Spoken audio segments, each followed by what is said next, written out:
Nakabuka yung bibig niya. Hindi ko alam kung bakit nauuhaw ba. Pero nilagyan ko siya ng tubig. Tapos, may nagay ako ng prutas. Mansanas nga, tira New Year.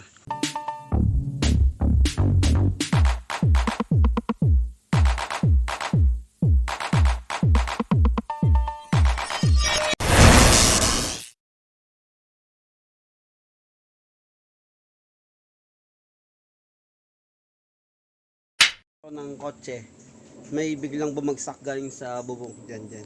Bumagsak dyan dito. Ngayon, ibon siya. Hindi ko alam kung anong uri ng ibon. Ipapakita ko sa inyo. Basta parang siya lumilipad o nabunggo dun sa pader. Bagsak dun sa bubong. Tapos nilampot ko dito. Nilagay ko muna sa kulungan ni Choco ng aso namin para makapagpahinga. Pinainom ko ng tubig, ayaw naman uminom. Pero ayaw din naman niyang kumain. Hindi ko alam kung anong kinakain niya. Ipakita ko sa inyo yung yung ibon.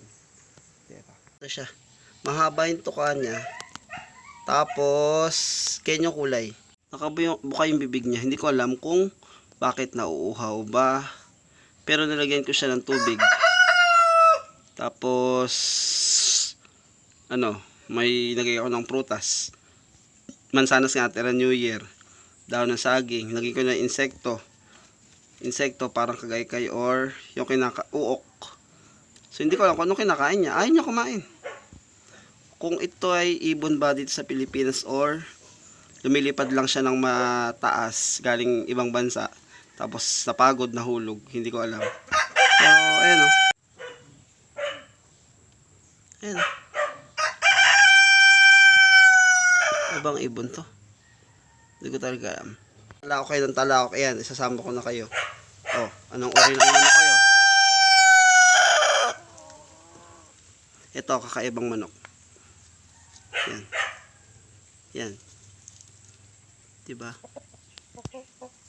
Gusto mo namang pasikat ka kasi, oh. Yan na, oh. Yan. Yan siya. Si San Goku na Super Saiyan. Yan.